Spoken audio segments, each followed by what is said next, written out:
What's up, everybody? Peter McKinnon here, and today we're talking about how to make the most out of your iPhone photography. Ooh, it's gonna be a good one.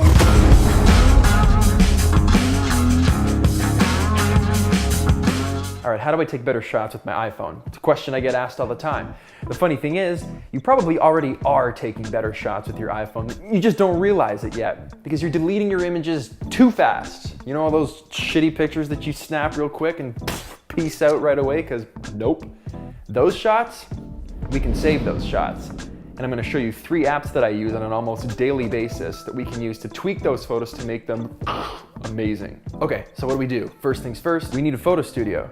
Now you might say, Pete, I don't have a photo studio. And I would answer to you, neither do I. So find the room in your house that has the most light. For me, it's the kitchen. And in that room, like right here, we're gonna set up a super haggard run and gun photo studio with just some basic shit. So for me, I'm using a wooden stump, a bucket of dog food, a book, a bottle of wine, and a cookie sheet. Believe it or not, these are amazing. I use this as the background, and for all the people being like, well, why don't you just go buy an actual, shut up. This, legit.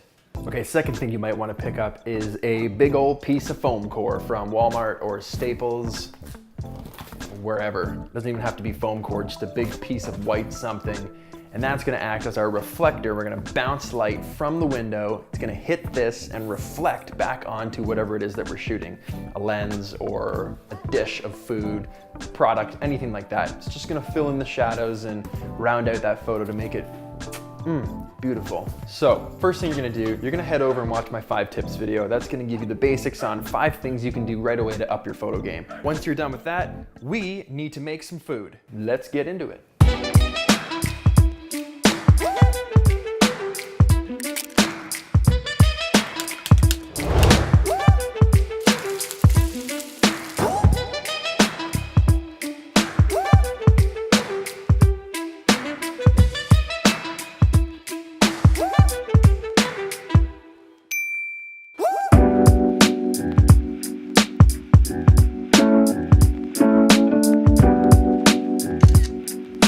Okay, so we're gonna start with these delicious French toast Nutella rolls that we just made. I know, insane. You're gonna start, this is snap seeds. You're gonna hit open, you're gonna open the photo that you want, and once you're here, nothing's started yet. So you're gonna start by hitting this little pencil job thing at the bottom there. Boop. These are all the actual camera controls. You got tune image, details, crop, rotate, transform, and then down here you got all the filters. So it's very easily laid out. I just go through, I tune the image, and then you can move your finger back and forth to change the aspects of whatever it is that you're adjusting. So brightness to the right, to the left, obviously, self-explanatory. Come back down here, and you're gonna tweak that contrast a little bit, make that nice and punchy. The ambience just kind of changes the overall exposure of every aspect, like the shadows, the highlights, and the exposure all at once. So we're gonna drag that out a little bit just to bring that up. You got your highlights, obviously, we don't want to blow them up too high, but just enough. And these are the things that you're going to be tweaking, your shadows, to your own liking, obviously, to the point where you're happy with it. You can keep going in, hit that little pencil button again. We're going to hit details. Structure, if we pull out all the way, that's really going to make the detail pop.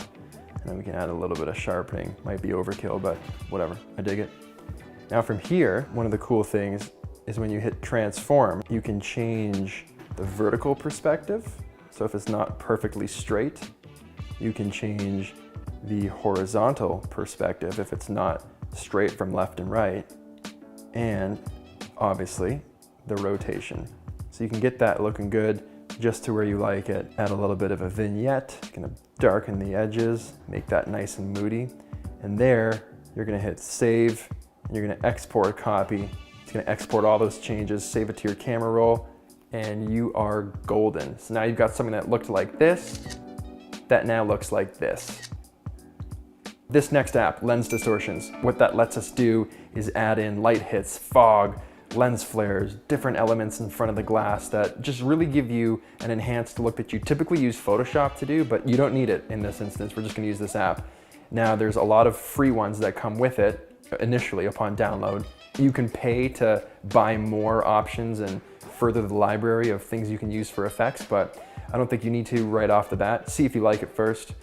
Light hits, for example. So if we want this, we get the window on the left side, as you guys remember from shooting. So we can select that light hit and then just drag it over anywhere we want really in the photo. So if the window's on the left, we can really have that light leaking in from the left side there, and you can control the contrast of that and the clarity. Let's say you wanted an orange light hit because maybe it was sunset and you wanted a bit of an orange glow instead. Look at that. That looks incredible. It's like you set up a light specifically to light this dish. It's just insane, and you're just tapping different things, and it's done all the layers for you. You can do lens flares. I wouldn't recommend doing a lens flare in a photo like this where it's like, hey everybody, it just doesn't really make sense and looks bad. But if you have a window on the left side, it kind of makes sense that you might have some light leaking in from the left there. And if you're happy with that, you're just gonna hit save image, and there you go. Now you're gonna upload that to Instagram, boop, right here. And the last app is Instagram. So once you have your image selected, you're gonna hit next. I only do a couple tweaks here, which is usually all the way at the end, a tiny little bit of a sharpen. Sometimes I adjust the brightness if it looks a little funky in the window there, but only by like up to -5. And then I add a little bit of a vignette to just kind of punch that out again, and you're good to go.